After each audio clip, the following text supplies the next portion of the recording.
ассалому алайкум дӯстони азиз, хушомадед ба канали мо. рахмат ки видеои моро тамошо мекунед, канали моро дастгирӣ мекунед. Аз ҳамаи шумо миннат дорам.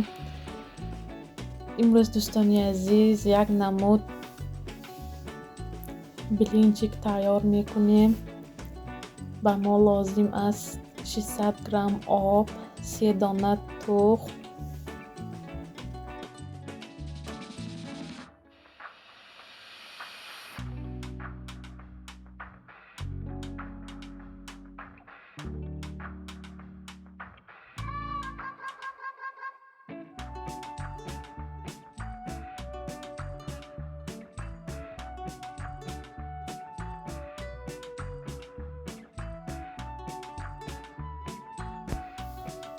ним қошуқ намак, 3 қошуқи калон шакар лозим аст. дӯстони азиз, ҳамаашро хушрӯ омехта мекунем.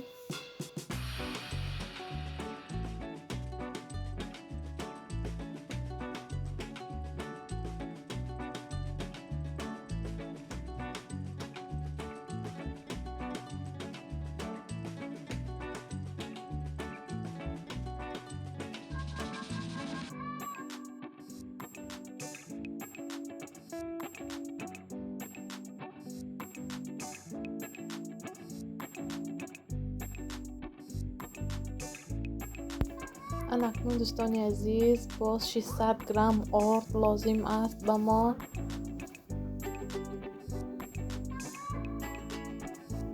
хушрӯ омехта мекунем дӯстони азиз.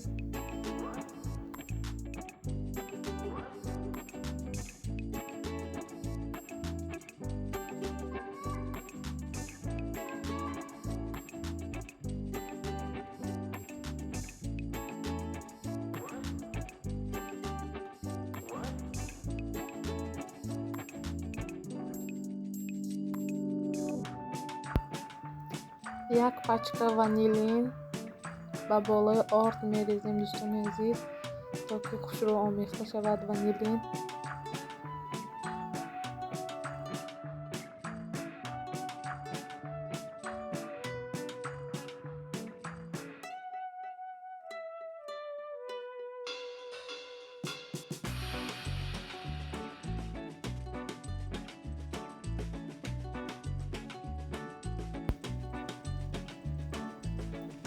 анакнун хамирро ба ду ҳисса ҷудо мекунем дӯстони азиз, то ки мо ба як даст ҳозир какао ҳамроҳ мекунем.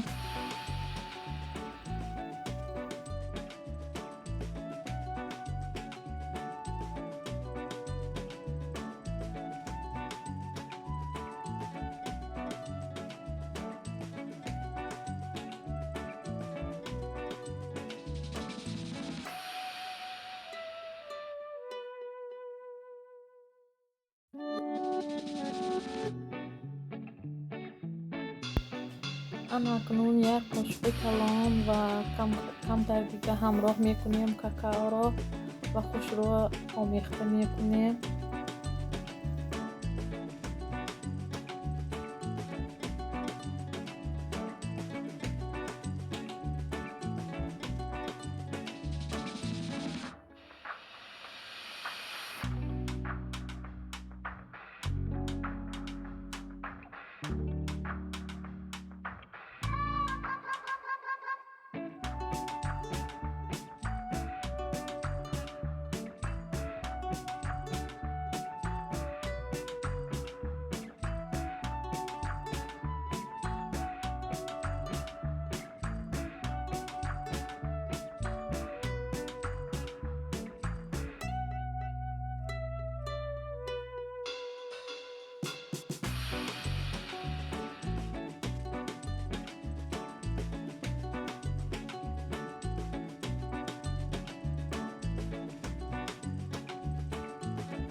اکنون دوستان عزیز ما خمیر کاکائودار و خمیر سفید را پخته گرفتیم، بلینچیک ها را پخته گرفتیم.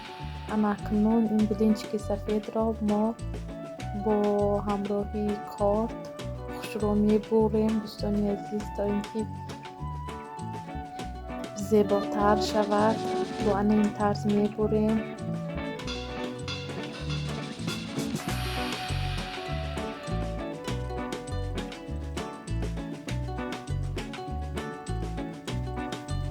نبریدیم دوستان عزیز. اکنون در بالایش این خمیری سیاه را میمانیم. بعد شما میتوانید به نچینکش، تворог یا اینکه سمیتانا من باشم زوکشانی ملکا همراه کردم دوستان عزیز. من خیلی دوست میدارم، برای همین به شما اشتهای مغز را خواهانم. به کانال ما آبونه شوید، کامنتاری مانید.